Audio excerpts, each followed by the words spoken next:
right, Jason, welcome to the Grin Gets Real podcast. Super excited to have you on to educate us a little bit more on athlete marketing and collegiate athletes specifically. Nailed it, Katya. I'm so excited. Thank you so much for having me, and I can't wait to see where this conversation goes. Let's have some fun. Same. We have a compass. We know we're going north, and we will get to our destination. All right. So before we dive into just kind of all of my questions that I'm sure that will direct us somewhere else, is I'd love for you to provide the audience just some context, just a high level context of who you are and what your area of expertise is. Yeah, of course. So my name is Jason Bergman. I'm the CEO and co-founder of MarketPryce. Huge fan of the Grin Gets Real podcast. I don't know if that's what you were asking for. So shout out plugging the podcast you're already listening to. No, but my background, I guess, super high level. I've worked in sales forever. I am a huge sports nerd. I knew I always wanted to get into the sports space. Yeah. And I've worked on both sides of the coin. So I've worked on the brand side. So I've gone from cold calling local car dealerships, helping them connect with athletes, all the way to working with Anheuser-Busch and DraftKings, CBS Sports, some enterprise businesses on educating and empowering them to connect with athletes. And then I've also been on the agent side where I've started my own sports marketing agency representing athletes, helping them connect with businesses. And now I'm doing a little bit of both at MarketPryce. So we've created a two-sided marketplace where brands and athletes and sports agents are able to connect. We launched last January, so about 21 months ago, if my math is correct. I hope so. But we've facilitated just about 7,000 partnerships between athletes and brands, which is still mind-boggling for me. Feel like a matchmaker, and every single match is just the coolest thing ever. So we've been having a blast helping athletes and empowering athletes to connect with businesses and see what comes from it. Well, yeah, and I know that the NIL ruling, what was it, over a year ago now, really just kind of affected your business position. I think when we originally talked, you were like, yeah, this was perfection, right? Yeah. Oh my God. It's not often that your TAM or total addressable market 100x's overnight, but we went from helping 5,000 professional athletes to 500,000 collegiate athletes overnight. And I mean, I'll never forget on July 1st, we had a team of 4 people at MarketPryce. It was 2 developers, marketing manager, and me. And I had like 15 calls a day, every single day with athletes and brands. And they were like, what is this? What is going on? And, we've had to learn a lot over this last year and a few months, and we're still learning. But I mean, it's just crazy when that happens overnight. And it's been a blast keeping up with, and we're excited to see how it continually develops, but I'm sure we'll dive into that. Absolutely. We will definitely dive into that. And, a big part of why I wanted you on here as well is because of your experience and then now working with collegiate athletes. We almost got real deep into it before we even hit record on here, but you have an interesting perspective because you've worked with professional athletes and now you're building relationships with collegiate athletes. I imagine there are a lot of similarities, but I imagine there are a lot of differences between both. So if you can unpack a little bit of like, what is a brand up against when they want to work with a collegiate athlete versus, a professional athlete? Yeah. How much time do you have? No, we've got all the time. Yeah. It's been awesome to see just because the collegiate athlete market is brand new, right? NIL is brand new, but working with athletes on marketing deals has been happening forever. Now, the biggest difference I've seen from working with professional athletes and student athletes is just on the student athlete side, the investment that they give you in regards to like time and investment of the interest in working with them. Like these pro athletes, they make, whether it's millions of dollars or hundreds of thousands of dollars, like their main source of income is their sport. And they sort of just see it as oh, cool, another marketing deal. Great. That's part of the game. With these student athletes, and from a brand's point of view, we've worked with literally thousands of student athletes, and all of them are like the wide-eyed, bushy-tailed of, oh my God, I could do this. That's so exciting. What do I do now? And from a brand, and again, you cover this a lot in your show, but you want to make sure that you're working with an athlete who authentically loves your product, they believe in it, and they speak to why they use it. And I've seen so many brands be so thrilled working with student athletes because it's like they're jumping over the moon to promote your brand because of just they've never had the opportunity to do this before. So that's been the coolest thing for me, like seeing these student athletes, and I have 1,000,001 stories, but just student athletes seeing a product that fits their personal brand. And keep in mind, they're also 18 to 22-year-olds. They're really Yeah. savvy on social media. So they know what they're doing. Not only they're more talented, but they're investing their time and efforts. And again, we'll get to pricing, I'm sure, too. But like, it's a lot less significant of an investment on the brand side to get your foot in the door with student athletes who could be lifetime ambassadors for you. Well, and I would imagine, though, that because of their age, between 18 and 22, a lot of them haven't had like a formal job. Their sport is their job. School is their job. So as a brand, what do I need to know going into that? Like, is that going to require more time on my behalf? If I'm a brand, for example, when I am working with that athlete?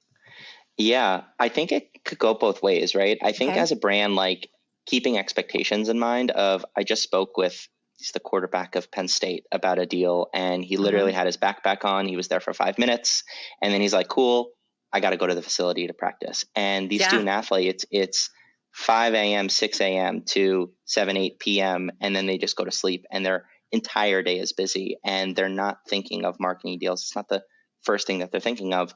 But with that being said, if you can figure out a way of why your product fits into their day-to-day life, and that story of how they could use your product and why they use your product, and really not only setting expectations with the athlete, but getting them excited about it too, of like, hey, Yeah. this is a cool opportunity as well. So I think from the brand's point of view, in terms of like the time it would take, it's probably the same with influencers. It's like, well, what does your schedule look like? The student athlete is going to have a lot more going on Yeah. probably than a typical, I would say, general influencer, but it's keeping those expectations in mind, because the time that you spend up front, you're going to save on the back end where, again, these 18 to 22-year-olds, a lot of them you see have tens of thousands of TikTok followers because they're just doing day in the life videos and hype videos. And Yeah. it's like they know what they're doing. And I think that's something for brands of, in the research process with any influencer, including student athletes, it's finding someone who, again, has a good fit on social media, Yeah. and that that could work your product into that brand. But yeah. Yeah. So you said the word research, which I think sounds very time consuming from a brand perspective, but obviously the return on investment is that you know, you have identified an athlete that is going to be a super fan, because that's essentially what you're looking for, right? But correct me if I'm wrong. I would think that as a brand, some good advice would be to do your homework and take a look at how that person will fit for you, versus saying, hey, do you want to? And then having more back and forth. But I don't know, because I know that, you work with collegiate athletes, but you Yeah. also talk to brands. You've got both sides of the coin of like, hey, tell me why you want him. Or maybe you don't do that. I don't know. No, I love that, Katya, because those are like the coolest deals. And I could, like you, I can nerd out over influencer marketing just for Yeah. hours and hours. But there's this, like, she's a Rutgers field hockey athlete. Her name's Carly Snarsky, and she just did a deal with this company, 18 Chestnuts. And it's like this healthy for you soup, which I Yeah. still eat like burgers. I'm not an athlete, but she reaches out to the company and she's like, I'm recently gluten-free and dairy-free, and I've been struggling finding food that fit with my active lifestyle. I could put 18 chestnuts, a bowl of soup in my backpack, and then heat it up. In 30 seconds, I could be eating food that's good for me, that tastes Yeah. good, that fits with my new diet. I would love to work. And for that brand, I mean, how in the hell are you going to find that perfect athlete who made Yeah. amazing content and it just fits in her life cycle? If she made a video and it was a TikTok of doing exactly that. So I think for brands, that research, it's sure, it could be time consuming, but putting it onto the athlete of, well, why would you want to work with my company? If they're like, I like soup, the content's probably not going to be that great. But if they're like Carly and there's real meat to the pitch of why they want to work with you, Yeah. I'm biased, but like, cool, let's send you some soup. Here's some money as well, and go have fun, right? And make some Yeah. content, and let's create that long-term partnership, because those are the stories that are engaging and engage an audience and stop someone from scrolling, right? Yeah. And Yeah. that's all brands are looking to do. The thumb stopping. That's what I always like to call Right? it. The thumb stopping content. Exactly. Are you So coining that? I don't think that I have. I'm pretty sure I stole it from somewhere. So nobody say that I said it. I say it quite often. But the other thing that I wanted to ask you was I really believe that NIL has really opened the floodgates of what is potentially possible. And with those floodgates come, the good with the bad. Do you find, I'm trying to figure out the best way to articulate this. And I know that when I wrote it out, I was like, how am I going to ask this without feeling like it's a little touchy? But do you find Sure. that schools are leveraging NIL to recruit those top athletes to come to their school? So the answer to that question is like a yes in quotes, unfortunately, where there That's is. what I thought. Have you ever heard of like the NILs, like the Wild Wild West? Have you heard that acronym before? Maybe I have. I always say that influencer marketing is the wild, wild west. So it makes sense that NIL is as well too. I think you're onto something. I do. I think anything like that is very new to to any sort of space. Yeah. There are rules and there are regulations, but then there are no rules or regulations. Like, does that make sense? I should do a bunch of air quotes all along there. I could just, I don't know if the video's on for people watching or listening, but I could just have air quotes the whole time and we could run with it. Exactly. Yeah. I was like, do I ask this question? But yeah, I'm gonna go there. But everybody who's listening, this is all air quote information. Amazing. And by the way, this was absolutely not, I just like to have fun. And I know you do too, Katya. I'm happy to answer that question too, because it is the wild, wild west of, look, 500,000 student athletes overnight, a piece of legislation. It's not going to be perfect. And basically the only rule, I'm not going to bore everyone with the legal aspects of it, but it's, you technically, legally cannot induce an athlete if you're a high school athlete, they can't look at two schools and say, oh, well, where can I make more money? What's the higher offer? With that being said, there are some stories where that is happening, where the freshman quarterback makes a $9 million NIL deal, right, to go to this university. And there's a lot of back channeling where these brands or these universities, are they involved? There's a lot of boosters who want to get involved because they want their schools to be able to work and get the best athletes to come. And now it's basically legal to pay athletes. With that being said, I believe that there's two NILs. There's the college quarterbacks making $9 million for just being on the team.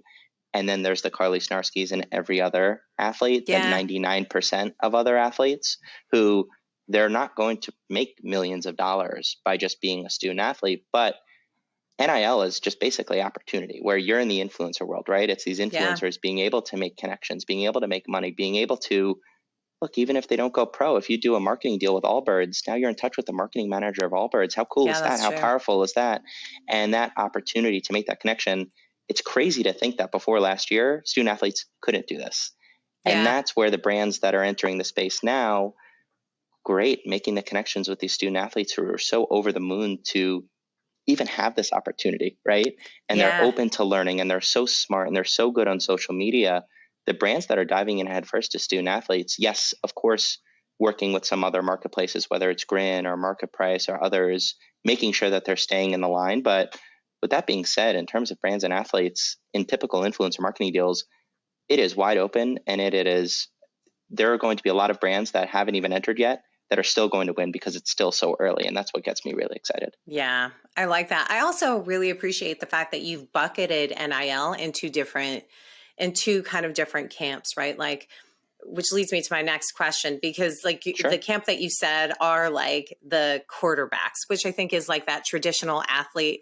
Not that the other ones are not traditional, okay? But then you've got someone who I believe that you said is field hockey? Field hockey, yep. Yeah. Okay. So that to me sounds like a variety of athletes right there. Yeah. So do you think the NIL ruling has impacted one sport over the other, or is it like a free game for all games?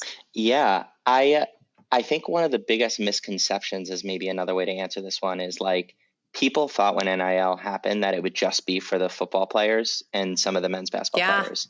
And I've had calls with, look, when we first launched, I had one-on-one calls with these athletes, and it was the female volleyball player, it was the track and field athlete, and they're like, yeah, we know brands don't really want to work with me, but I'm interested in learning about it. And it's like, well, with micro influencers and nano influencers, they have this really highly engaged audience where sure, they may not lead to hundreds of thousands of sales, but they're going to make amazing content. And for maybe a couple $100 or free product, they can really make some amazing content that converts for you from a brand's point of view, especially at scale. And that's been one of the coolest things to see. We've seen one brand, Goat Fuel, it's like an energy drink. They've worked with over 100 student athletes, and they're still working with athletes. And there's a lot of ways to enter this market that has been really awesome to see. But yeah, I mean, the other 99% of athletes, the ones that know their time in the spotlight is now, those are the athletes who have really been winning. So yeah, that's been one of the, not that you asked what the biggest misconception is. I hope you care, because I think it's interesting, but like the athletes, care, I want to know. Yeah. It's just, it's not just for the football and basketball players, and like those other athletes, the other 99%, those have been the ones that we've been seeing crushing it because they want to do this. And I think, as you know, if you want to do this, that's the biggest part. If you work with an influencer who's kind of half into it, half out, the content's not going to be great. The results may not be there. You need to make sure they're fully bought in really from the start. Yeah, that absolutely makes sense. And you said something about, gifting products or paying a couple of $100. What do you see is pretty consistent? Obviously, there are going to be those outliers, right? Mm-hmm. Where someone's just going to take very little for a very short amount of time. And then you've got the people who are on the high ends that have, a high price point when it comes to this is the athlete that I'm going to work with. What do you think, or have you found that kind of sweet spot when it comes to compensation for a collegiate athlete? Is it a mix of product gifting and a flat fee? Is it a commission structure? Like, is there a sweet spot that is kind of starting to bubble up?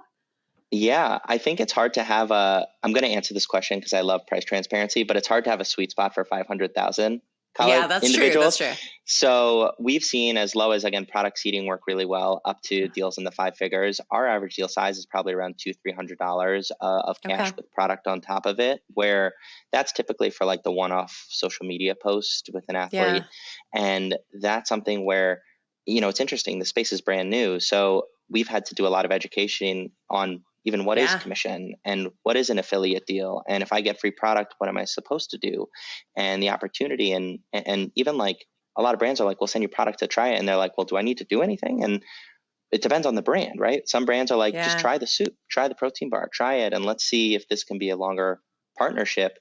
And what we've been trying to do is educate the athletes on making content that brands are interested in as well. And that educational content it's been really powerful. Of the Carly Starsky example, not to keep going back to her, but how many different ways can you advertise that you have healthy soup, right? It gets boring after a while. Absolutely. No one's going to follow that. But if you get stories of, well, here's when I eat this soup, right? Here's why I do this, and getting those user stories, there's, again, a ton of examples that we have. But I'd say the biggest thing for the brands is to understand, why would an athlete use the product? Why would a student athlete be interested in this? And really focus in on the why versus getting hooked on we've never had a conversation with an athlete where they're like, oh, they're offering me 10% commission. Can they make it 15? That hasn't happened once. So for the student athlete, it's more of, how does this brand tie into my personal brand? It's actually advice we give out to student athletes of, don't jump at every opportunity, which we could dive into as well as we like. But some are just so excited about it and want to do any deal. But for us, it's, okay, make sure it fits in your brand. Make sure it's something that, look, it's going to be on your social media profile. You're going to have to post about it. Does that fit with you? Does that fit with what you're trying to do from a long-term perspective? So I'm not sure how we got there, but I hope that helps give some context. And I'm happy to keep moving. It sounds like when it comes to just the compensation piece, that it is really hard to just kind of pin it down. Product gifting does sound like a really great way. And this is something that I know from an influence marketing space, I'm always trying to push as well too. Product gifting is really great because that's an introduction to your brand. Don't expect something. You will get something back, because it's amazing to me. Even if someone tries it and they love it, but it's maybe not that brand deal for them, you still have your product in someone else's hand. And then what happens is that word of mouth comes from it. And like, that's really where like that ROI comes in. Maybe they give it to their cousin and their cousin freaking loves it, right? But you would have never thought of like asking their cousin. So I think that there are a lot of things that come from product gifting, but it also sounds like, having a flat fee is helpful, because they are kind of in like this, younger space and not as well versed in business, maybe. So commission may not be that sweet spot. I also think, and I'd love to get your thoughts on this, because I'm a collegiate athlete. I'm at school for 4 years, ideally, maybe a little bit more, maybe a little bit less, right? Like, how long is that partnership? And if you tie it just to their sport versus their lifestyle, if it's that product placement versus lifestyle, I think as a brand, you're in a better spot if you're looking for that better fit, right? Yeah, definitely. I couldn't agree more. And yeah, it's something that with these student athletes, it's like if you find a product that really speaks to them. And by the way, I don't know how long these deals last because it's only been a year. I think it's still to figure out these student athletes. But yeah, it's just finding athletes. And look, I think that this is going to be a generational shift where student athletes now are just like, oh, let me do it because I may only have 1 or 2 years left. We've already started seeing high school athletes trying to sign up. And in some states you can, some states you can't do marketing deals. Like in California, you can't, but in other states you can't legally get paid for marketing deals. And they've already started coming to MarketPryce of like, hey, I know I may not be doing deals now, but I'd love to learn more. And that's going to be something where these creators are getting younger and younger. They're getting smarter and smarter. And the best brands are going to really understand, okay, great. If you're trying to target Gen Z, which, look, I listen to this podcast all the time. There's a lot of brands who would love to target Gen Z. How is a marketing manager in their 40s going to know how to target an 18-year-old? Why don't you listen to the 18, 19-year-old and see what language that they're speaking and really build your product and brand around that? So, yeah. Do you think that these, sorry, I've like so many questions backed up in my head now too. Well, Happy we're on a podcast. Yeah, Let's I know, answer right? Yeah. I'm glad we're having a conversation. Well, you specifically spoke about like Gen Z, and then we've got all of the social media platforms and what generation fits in what sort of, social media network, right? Do you find that most college athletes fit into, or maybe fit into is not the right word, but kind of slide into a specific network? Are you seeing more TikTok and YouTube versus Instagram? Because I cannot imagine anyone's on Facebook. No offense to Facebook, but like just from a generational standpoint, those youth, they're in like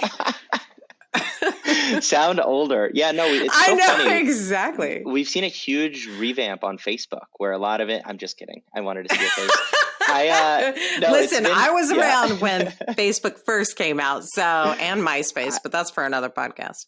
I will interrupt before you keep going down that path and we start losing people. I'm just messing with you. No, we've seen it's crazy. Like there's so many athletes we work with. They have like 8,000 followers on Instagram and 80,000 on TikTok. Yeah. And what we've been trying to understand with brands also is like for TikTok, that is a huge opportunity where any of these videos can absolutely blow up, and repetition is really important too. So, we've seen a ton of like, you get a video and you post it on Reels and TikTok, and then like every other brand is doing, we see how that performs. But we've seen Instagram and TikTok. We've seen athletes with a lot more followers on TikTok than Instagram recently, but we've still seen brands predominantly spending on whether it's just Instagram stories and posts, TikTok too, but a little bit more secondary. And look, we're not the entire market, but also a lot of whitelisting, right? So getting some content that they're able to, whether whitelist or use in their own advertisements. Yeah. There's just, there is a ton out there, and there's a lot of opportunity just kind of for brands.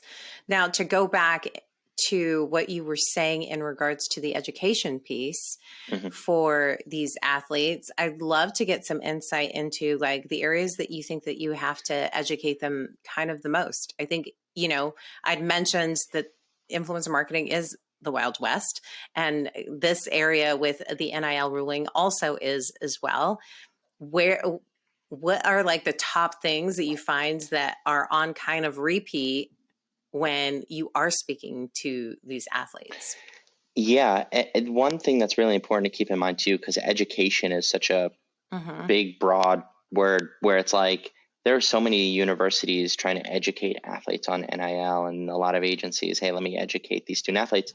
And there's so much education out there that student athletes just don't care about. And they're too smart and they're too savvy of like, you teach them a 30-minute recorded video on financial literacy. Should they watch it? Yes. Are they going to? No. So how can you speak to them in a language that they understand? And Yeah. quickly shout out our athlete engagement team and Sam Green from MarketPryce. She is a rock star, and she is a former agent herself, a former video editor. And what these athletes are really listening to us about is content creation, both like Yeah. how they can keep up content and consistently post. And you covered it with Mitchell Pelkey from Ohio State, the lacrosse player. Yeah. Of cool, he has so much on his plate. How can he consistently make content? Some athletes know Yeah. how. Some athletes see Mitchell and want to follow him, but don't know how yet. Yeah. And not only content, but branded content and how to partner with businesses of, yeah, sure, now they can work with brands, but what do they message them?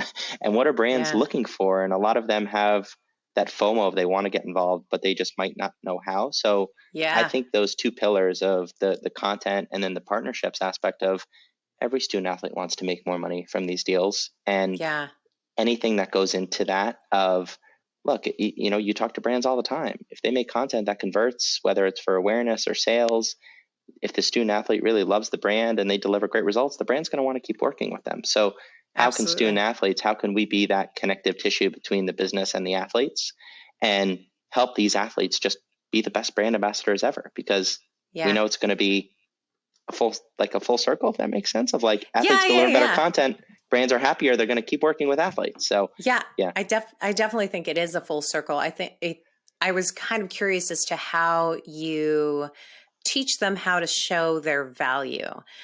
As a brand, I want to be able to have a conversation that is mutually beneficial, right? So Mm-hmm. my language is metrics, Yeah. so I'm going to tell me about your engagement rate. Tell me about like your followers. Tell me about your audience. Like, is the education on your side with the athlete the same way? Like, this is how you can represent yourself well. Say, hey, I ran this campaign. I did this, this is the type of Mm. engagement. This is my audience. Is there that kind of education and teaching happening for you as you connect with athletes? Yeah, that's a great question. So we've seen, I mean, we provide a ton of data like Grin does also on like, if an athlete has X percentage male versus female following, X percentage, what age groups they come from with student athletes, especially, if they go to school at the University of Florida, a lot of these athletes have like 60, 70% of their followers in Gainesville, Florida, where the Yeah. university is located because it's other students. So that in and of itself is really attractive to a lot of brands because they didn't really know how hyper local that they could target with these athletes. Yeah. And that's been something really interesting. But for the student athletes, that is something where, look, we think that can be a big advantage of these student athletes talking to their metrics and talking to content. I don't think student athletes are there yet. The vast majority of them, the Mitchell Pelkeys, the athletes who Yeah. have done tons and tons of deals, absolutely. But this is where I think, again, it's been only 1 year. So there's going to be a lot of learnings of how student athletes should carry themselves, what they should focus on. I know you're going to ask me my biggest prediction because you do it every single episode, but that's going to go into it. This is a generational shift. I think student athletes today are so different than ones in 4 years, going to be different than the ones in 10 years. And I'll stop talking because I'll save it for later. But anyways, Well, yeah. we've reached that point, so it was like so. Oh, wow. But you called it out sooner because I was going to ask you. You're right. It has only been a little bit over a year, so it is prediction time because it's only been a little over a year. What do you see happening in the next year and a half?